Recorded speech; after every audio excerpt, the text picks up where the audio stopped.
Bonjour à tous et bienvenue sur cette nouvelle vidéo. Aujourd'hui je vais venir te parler d'un bracelet connecté qui tourne autour des 50 €. Si je ne me trompe pas, actuellement tu as une petite réduction sur le site de Xiaomi ou en description vers Amazon. C'est le Smart Band 8, ce petit bracelet connecté qui est vraiment très intéressant. Allez, c'est parti!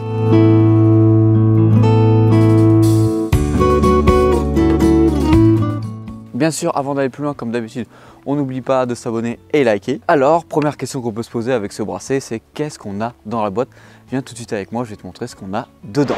Alors dans la boîte, qu'est-ce que tu vas retrouver? Bien sûr, un cadran, le bracelet, tu vas retrouver aussi un manuel d'utilisation et tu vas pouvoir retrouver aussi un socle de recharge ici. Alors c'est quelque chose qui est propriétaire à la montre et à Xiaomi, donc tu ne pourras pas utiliser un autre câble de rechargement d'une autre montre hors Xiaomi et hors cette montre, ou en tout cas ce bracelet. Alors tu peux voir que la boîte, elle est vraiment très classique, tu as la montre juste ici, puis à l'intérieur, tu as tout ce que je viens de te présenter. Alors niveau design, qu'est-ce que vaut ce bracelet? Alors tu peux voir qu'il est quand même assez fin, assez discret. S'il fait à peu près l'épaisseur par exemple de mon doigt, moi qui n'ai pas des grosses mains, voilà, j'ai des mains de bureaucrate, je suis pas quelqu'un du bâtiment avec mes mains, voilà. Donc tu peux voir quand même que c'est assez fin. Tu as un bracelet en caoutchouc. Alors parlons du bracelet parce que oui, voilà, le bracelet, il est extrêmement dur à venir fermer sur son poignet. En gros, explication, tu vas devoir bien sûr passer par le trou ici et après venir chercher un autre trou ici et essayer de le clipser dedans. Alors déjà le clipser c'est dur, mais quand tu vas venir le mettre à ton poignet, voilà tout simplement, voilà, par exemple tu le fais passer là à l'intérieur, tu te dis tiens je vais venir serrer, mais le temps que tu as le chercher l'autre trou pour essayer de le mettre, ici à chaque fois ça va venir se desserrer, donc tu vas pas avoir le bon serrage à chaque fois. Bon, c'est un coup à prendre, mais au début ça peut être un peu énervant si le bracelet se balade trop sur ton poignet car il n'a pas été bien serré. Alors niveau design, on n'a pas trop de choses à dire, hormis qu'à l'arrière c'est en plastique, voilà, où tu as ici les capteurs, ici l'endroit pour venir la recharger, et ici tu as les petits boutons pour venir enlever le bracelet de chaque côté si tu as envie de le remplacer, car sur internet ou même Amazon ou Xiaomi par exemple, tu vas pouvoir retrouver énormément de bracelets pour venir accompagner celui-ci, et ils sont plutôt intéressants et surtout jolis, et en plus ils ressemblent vraiment à des vrais bracelets hormis autre que le caoutchouc. Alors au niveau fiche technique, on est sur quoi? La dimension c'est du 48 mm par du 22,5 mm par du 11 mm. Donc ici on est sur du 11 mm, voilà.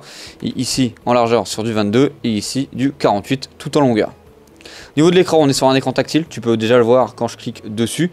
Voilà, on est sur de la molette, donc c'est plutôt pas mal sur un bracelet, donc c'est à dire que tu vas avoir des noirs profonds. Là comme tu peux le voir, tu vois pas la différence quand l'écran s'allume avec le bracelet qui est noir autour. Et ce petit écran fait 1,62 pouces. On a une résolution de 192 par 490 pixels et on a une grosse luminosité quand même, je trouve, pour un petit bracelet comme celui-ci de 600 nits. Niveau capteur, qu'est-ce qu'on va pouvoir retrouver? On a un capteur 6 axes haute précision, des capteurs de fréquence cardiaque PPG, un capteur de lumière ambiance.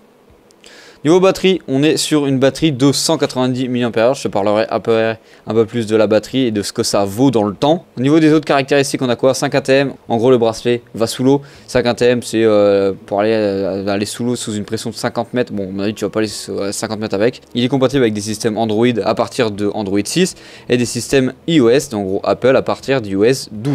Alors, l'application, elle ressemble à ça. Alors, tu peux voir qu'aujourd'hui, j'ai pas énormément de données. C'est normal, elle était en recharge, mais on va aller voir bien sûr les autres jours. Alors au-dessus, en premier lieu, tu vas pouvoir retrouver des stats globales sur des calories, les packs que tu as fait aujourd'hui, et par exemple si tu as fait de l'activité sportive. En dessous tu as les compétitions, l'entraînement, après tu as ton sommeil, ton cœur, tes nombres de pas, on retrouve tes calories, après tes mouvements, ton début, tes statistiques de poids par exemple, mais ça par contre c'est pas par rapport à la montre, c'est toi qui vas venir le rentrer directement dedans. Prêtez attention, la charge d'entraînement, etc. Alors par exemple, on va aller voir sur les stats de sommeil. On va aller sur une autre journée parce qu'elle a dû s'arrêter dans la nuit pour cette nuit-là. On va aller par exemple sur la nuit du 25. Et tu vas voir que j'ai dormi 6h38. Alors pour lui, la qualité du sommeil est trop juste. Alors par rapport à d'autres applications comme l'application de Huawei ou de Samsung ou de Google, c'est vrai qu'on a beaucoup moins d'informations sur le sujet du sommeil. Tu vas voir qu'ici nous donne que le sommeil léger et le sommeil profond. On n'a pas les données sur le sommeil paradoxal. Et tu vas voir qu'en dessous tu as la fréquence cardiaque moyenne lors de ce sommeil. Par exemple, on va aller voir une autre nuit. On va aller voir la nuit par exemple du 26 au 27. Voilà, tu peux voir que j'ai dormi que 6 heures, c'est pas beaucoup. Et tu peux voir que ici on est sur médiocre, on n'est plus sur juste, on est sur médiocre.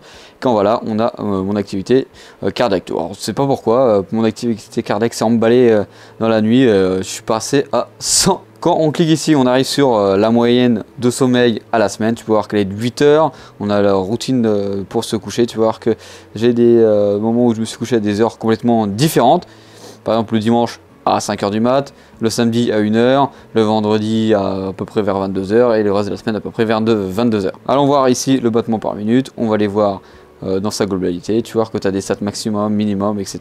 Et quand tu reviens ici et qu'on va aller par exemple sur la journée du 25, tu vois que tu as ta fréquence cardiaque qui est comptée 24-24 jusqu'à que tu aies plus de batterie dans ta montre. Tu vois que ta zone fréquence cardiaque, pour ma part, elle est entre guillemets pendant 26 minutes légère, 4 minutes intense. Tu vois, c'est bon. J'ai pas fait de sport ce journée-là, donc c'est tout à fait normal. Après, quand tu cliques sur appareil, tu vas arriver ici et ça va venir bien sûr se connecter à la montre. Alors, hop. La montre a donc bien été synchronisée et en dessous tu peux voir que tu as différents affichages que tu peux venir configurer sur la montre. Alors par exemple celui-ci on me dit hop il est pas mal, on va venir l'appliquer. Ça installe sur la montre, ça installe sur le bracelet juste ici. Alors tu peux voir que j'avais déjà ce bracelet là et normalement ça devrait changer directement dessus.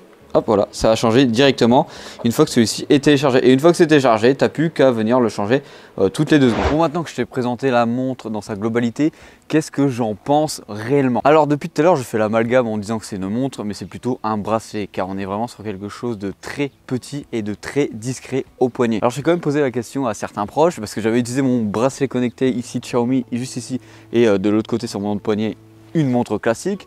J'aurais posé la question, est-ce que ça fait bizarre?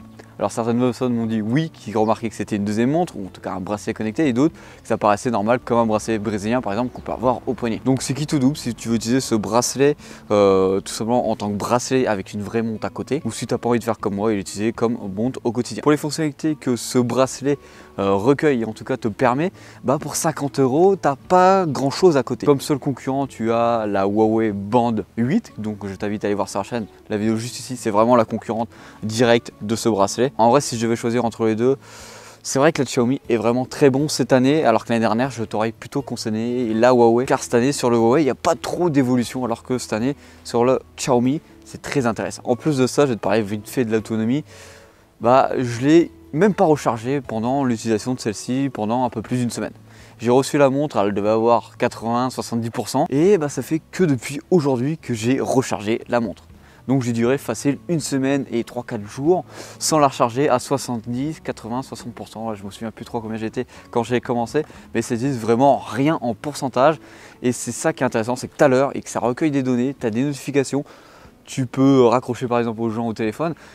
Tout ça avec une autonomie assez longue. On n'est pas sur des grosses montres connectées qui vont tenir une journée max. Bon après c'est tout à fait normal, on n'a pas les mêmes fonctionnalités dessus. En vrai vu qu'il est tellement léger, on l'oublie au poignet et ça c'est vraiment intéressant là-dessus. Alors est-ce que je te conseillerais ce bracelet connecté? Je vais te dire tout de suite oui. Si quelques données sur ta santé, sur ton sommeil, avoir un petit bracelet pour venir faire des petits trucs sportifs, voilà, pour courir tout simplement, faire un petit footing, allez si t'es chaud un petit fractionné, ou même aller dans les bois, ouais, monter quelques montées, et même faire du vélo, même aller à la salle de sport. Bah, c'est largement suffisant, t'inquiète même. Bon allez, c'était Hugo sur la chaîne Gicatop. Comme d'habitude, on n'oublie pas de s'abonner et liker. Et vendredi, n'oublie surtout pas qu'on a le tirage au sort de la montre connectée d'une valeur de 360 €, la TicWatch Pro 5. Je sais plus si je t'ai dit l'heure à laquelle c'était, mais c'est 18 h. Voilà, je serai en live et bien sûr, tu auras une vidéo comme d'habitude le vendredi. Allez, c'était Hugo sur la chaîne Gicatop. Bisous.